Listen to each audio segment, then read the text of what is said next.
नमस्कार दोस्तों, स्वागत है आप सभी का आज की इस क्लास में।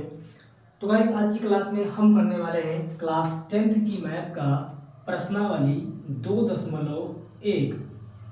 ठीक है, आज की क्लास में हम पढ़ने वाले हैं प्रश्नावली 2.1।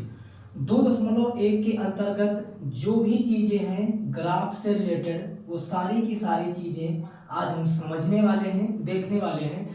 इसलिए वीडियो में आप लास्ट तक जरूर बने रहिएगा। वीडियो अच्छा लगे तो एक लाइक कीजिएगा और चैनल पर अगर पहली बार वीडियो देख रहे हैं तो चैनल को सब्सक्राइब जरूर कीजिएगा। तो प्रश्नावली 2.1 के अंतर्गत हम कुछ चीज़ें सीखेंगे ग्राफ से रिलेटेड। ठीक है, जैसे कि सबसे पहले हम समझने वाले हैं ग्राफ से रिलेटेड जो भी चीज़ें हैं उनसे सबसे पहले हम सीखने वाले हैं कि ग्राफ में क्या क्या चीज़ें होती हैं, धनात्मक, ऋणात्मक, कैसे क्या होती हैं। जैसे आप जानते हैं कि ये जो अक्ष होता है, ये जो चतुर्थांश होता है, इसको हम कह सकते हैं कि ये एक चतुर्थांश है। ठीक है, इसको हम कह सकते हैं कि ये एक चतुर्थांश होता है। चतुर्थांश में इस तरह से चार रेखाएं होती हैं। चतुर्थांश में इस तरह से चार रेखाएं होती हैं। अब आप जानते हैं कि इसमें ये जो रेखा होती है इसको क्षैतिज रेखा कहते हैं, और जो सीधी रेखा खड़ी होती है इसको ऊर्ध्वाधर रेखा कहते हैं। ठीक है, अब क्षैतिज और ऊर्ध्वाधर रेखाएं ये एक दूसरे को जहां पर काटती हैं वहां पर शून्य होता है, यानी कहने का मतलब है उसी बिंदु को मूल बिंदु भी कहा जाता है। उसी बिंदु को क्या कहते हैं, तो कहेंगे मूल बिंदु कहते हैं। जिस बिंदु पर दोनों रेखाएं एक दूसरे को प्रतिच्छेदित करती हैं उस बिंदु को मूल बिंदु कहते हैं। ठीक है, ये बात हो गई। अब ये जो रेखा होती है इसमें इस रेखा से ये जहां एक दूसरे को काट रही हैं, यहां से हम दाहिने तरफ अगर बढ़ेंगे दाहिने तरफ तो ये एक्स रेखा होती है, और इसी से अगर बाएं तरफ जाएंगे तो ये होती है एक्स डैश। ठीक है, अगर इसी मूल बिंदु से हम ऊपर की तरफ जाएंगे तो ये y होगा, और इसी मूल बिंदु से अगर नीचे की तरफ आएंगे तो ये होगा y डैश। इतनी बात क्लियर है। अगर मूल बिंदु से हम दाहिने तरफ जाएंगे तो x होगा, बाएं तरफ जाएंगे तो x डैश होगा, मूल बिंदु से नीचे आएंगे तो y डैश होगा, ऊपर जाएंगे तो y होगा। इतनी बात क्लियर है। दूसरी बात ये आप समझ लीजिए कि इसमें ये वाला प्रथम चतुर्थांश होता है, ये द्वितीय चतुर्थांश होता है, ये होता है आपका तृतीय चतुर्थांश, और ये होता है आपका चौथा चतुर्थांश। ठीक है, इस तरह से होता है। अगली बात आपको ये समझनी है कि इस चतुर्थांश में अगर हम मूल बिंदु से दाहिने तरफ बढ़ेंगे तो इसके सभी जो मान होंगे वो धनात्मक होंगे। इसके सभी मान धनात्मक होंगे। अगर इसी मूल बिंदु से हम बाएं तरफ बढ़ेंगे तो इसके सभी मान ऋणात्मक होंगे। अगर इसी मूल बिंदु से हम नीचे की ओर जाएंगे तब भी नीचे की ओर भी इसका मान ऋणात्मक होगा, और इसी मूल बिंदु से अगर ऊपर की ओर जाएंगे तब भी इसका मान धनात्मक होगा। ठीक है, कहने का मतलब ये है कि आप ये तो जान गए ना कि मूल बिंदु यहाँ होता है। ठीक है, मूल बिंदु से अगर हम दाहिने तरफ बढ़ेंगे तो यहाँ पर प्लस का 1 आएगा, प्लस का 2 आएगा, प्लस का 3 आएगा, प्लस का 4 आएगा, डैश डैश डैश डैश अनंत तक, इनफाइनाइट तक, अनंत तक, यानी जहां तक हमको जरूरत है वहां तक हम जाएंगे। ठीक है, अगर इसी मूल बिंदु से हम ऊपर जाएंगे तो 1 2 3 डैश डैश डैश डैश इधर भी कहां तक जाएगा, अनंत तक जाएगा, और सभी मान क्या होंगे, धनात्मक होंगे। ठीक है, ये सभी मान इसके क्या होंगे, धनात्मक हो जाएंगे।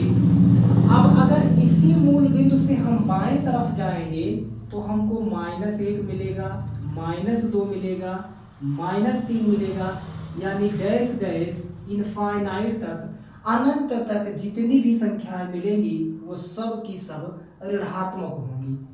और इसी मूल बिंदु से अगर हम नीचे आएंगे तो नीचे भी हमको -1, -2, -3, -4 डैश डैश अनंत तक की सारी संख्याएं ऋणात्मक होंगी।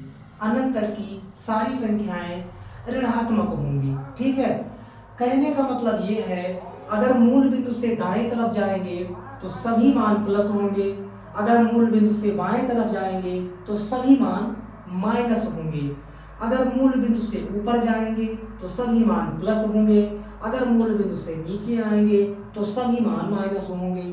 ठीक है, ये तो हो गया।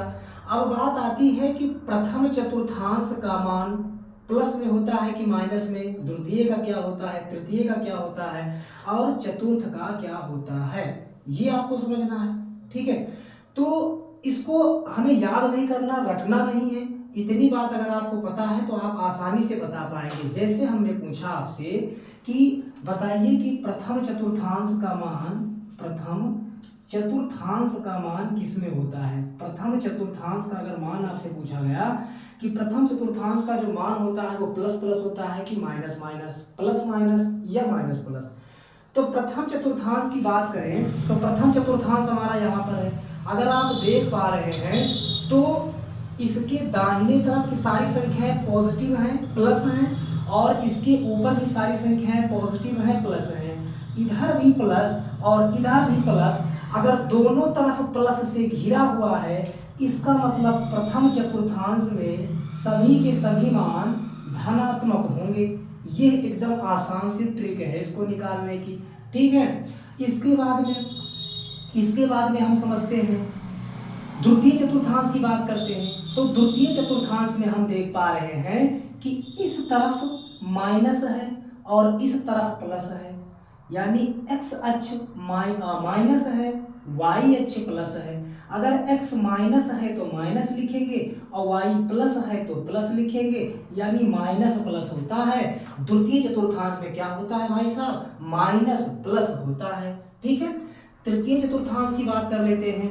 तो तृतीय चतुर्थांश में देखिएगा इस तरफ y अक्ष में इधर का जो अक्ष है ये ऋणात्मक है और नीचे का जो y डैश है ये भी ऋणात्मक है, यानी इधर भी ऋणात्मक इधर भी ऋणात्मक, दोनों तरफ अगर ये ऋणात्मक से घिर गया तो इसका मतलब तृतीय चतुर्थांश में दोनों माइनस होते हैं। ठीक है, अब अगर चौथे चतुर्थांश की बात करें तो चौथे चतुर्थांश में क्या होता है, जो हमारा x वाला मान है वो किस में है, कहेंगे प्लस में है, तो यानी प्लस होता है। y वाला मान किस में है तो कहेंगे ऋणात्मक है, माइनस है तो माइनस में होता है, यानी इसमें होता है प्लस माइनस। बस इतना आसान सा तरीका था इसको याद करने का। अब पूछा जाए प्रथम चतुर्थांश में तो कहेंगे भाई दोनों के दोनों प्लस होते हैं, कहेगा द्वितीय चतुर्थांश में कहेंगे माइनस प्लस होता है, यानी x का मान माइनस होता है, y का मान प्लस होता है। इस बात को आप हमेशा याद रखेंगे कि आगे x होता है पीछे y, और जो आगे x होता है इसको भुज कहते हैं और जो पीछे y होता है इसको कोटि कहते हैं। ठीक है, यानी भुज हमारा x होगा, कोटि हमारा y होगा। तृतीय चतुर्थांश में बात करें तो कहेंगे इधर भी माइनस, इसका मतलब दोनों माइनस। चौथे चतुर्थांश की बात करें तो कहेंगे कि x वाला मान प्लस में है तो प्लस, y वाला मान माइनस में है तो माइनस, यानी प्लस माइनस। ठीक है, तो इस तरह से चतुर्थांश में हमको समझना होता है। अब जैसे हमने कहा कि -2,3 बताइए किस चतुर्थांश में होगा, -2,3 बताइए किस चतुर्थांश में होगा, तो आप कहेंगे कि -2,3 लिखा है, आगे वाला बताया गया है x का मान है, पीछे वाला y का मान है, तो x का मान माइनस y का मान प्लस, यानी माइनस प्लस कहाँ होता है, कहेंगे द्वितीय चतुर्थांश में, यानी -2,3 कहाँ होगा, द्वितीय चतुर्थांश में होगा। ठीक है, इसी तरह से अगर आपसे कह दिया जाए कि 5 और 4 बताइए किसमें होगा, तो कहेंगे ये भी प्लस दोनों प्लस, तो इसका मतलब पहला चतुर्थांश, फर्स्ट कोऑर्डिनेट। ठीक है, अगर कह दिया जाए कि 5 है और -3 है, अब बताइए किसमें होगा, तो कहेंगे x का मान प्लस है, y का मान माइनस है, प्लस माइनस होता है चौथे चतुर्थांश में, यानी ये चतुर्थ कोऑर्डिनेट हो जाएगा। ठीक है, तो इस तरह से आपको ग्राफ बनाना होता है। अब हम चलते हैं एक्सरसाइज पर और समझते हैं एक्सरसाइज के क्वेश्चंस को। उम्मीद है ये सारे के सारे ग्राफ से रिलेटेड क्वेश्चन आपको बेहतर समझ आए होंगे। वीडियो अच्छा लग रहा है तो वीडियो को लाइक करेंगे, चैनल को सब्सक्राइब करेंगे और अपने दोस्तों के पास भी वीडियो को शेयर जरूर करेंगे। पहला आपका अक्ष जो दिया गया है, पहला ग्राफ आपको बना करके दिया गया है इस तरह से।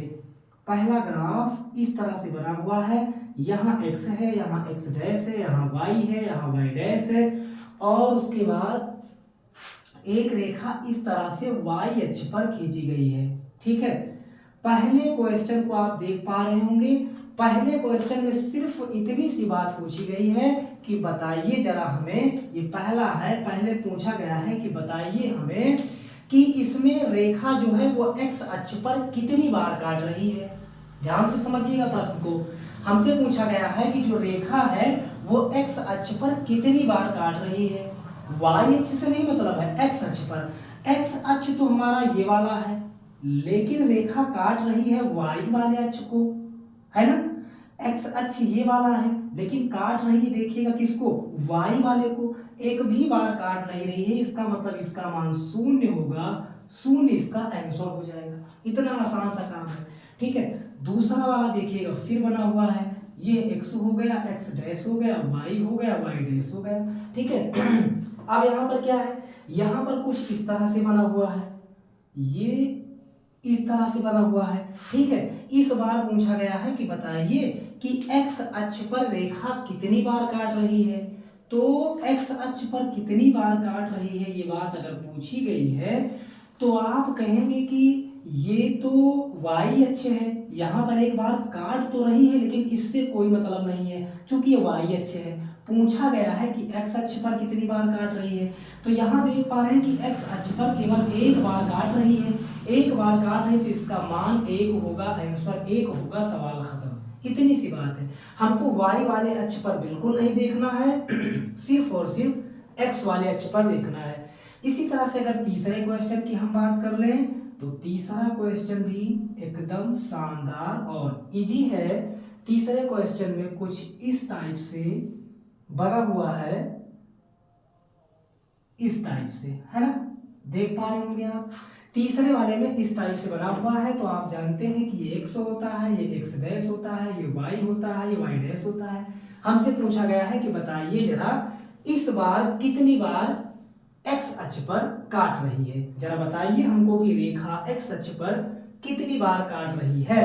तो देख पा रहे हैं कि x अक्ष पर एक बार तो यहाँ काट रही है, एक हुआ, यहाँ गई y पर घूम गई, y से आपको कोई मतलब नहीं है, कोई लेना देना नहीं है, y छोड़ दीजिए। फिर लौट करके घूमते हुए फिर अगर x पर आई तो एक बार फिर काटा, 2 हुआ, यहाँ से फिर निकली और घूम करके यहाँ पर फिर से काटा, यानी 3 हुआ। तो एक बार यहाँ x अक्ष पर काटा, एक बार यहाँ काटा, एक बार यहाँ काटा, यानी 3 टाइम काटा, 3 टाइम काटा, यानी इसका आंसर क्या हो जाएगा, कहेंगे 3 हो जाएगा। ठीक है, कहेंगे 3 हो जाएगा। चलिएगा अब देखते हैं इसी का चौथा पॉइंट। ठीक है, अब इसी का चौथा पॉइंट देखते हैं। ये 3 हो गए। अब अगर हम बात कर लेते हैं इसी का चौथा वाला पार्ट, तो चौथे वाले पार्ट में देखिएगा, चौथे वाले पार्ट में कुछ इस तरह का फिगर है, कुछ इस तरह का बना हुआ है ना। अब हमसे पूछा गया है कि बताइए कि यह x अक्ष पर कितनी बार काट रहा है ना।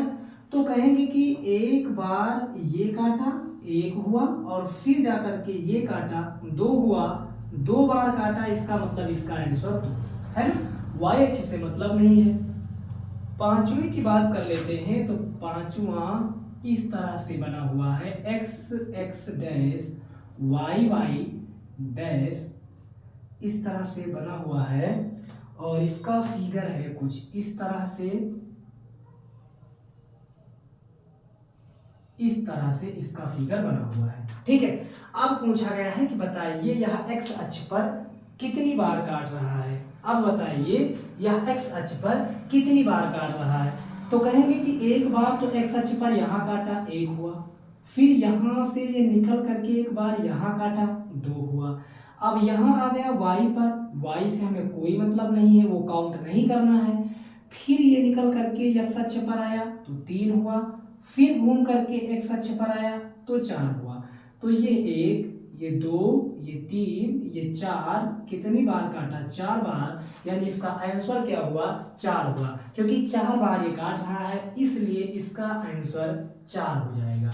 ठीक है, अब इसी तरह से इसका लास्ट क्वेश्चन देखते हैं। छठा का ग्राफ कुछ इस तरह से बना हुआ है, कुछ इस तरह से, यहाँ x डैश, यहाँ y डैश, है ना। अब इसके ग्राफ की बात कर लेते हैं, तो इसका ग्राफ कुछ ऐसा बना हुआ है और फिर ये घूमता हुआ ऐसा गया है, फिर ये ऐसा और ऐसा। ठीक है, ये इस तरह से ग्राफ बना हुआ है।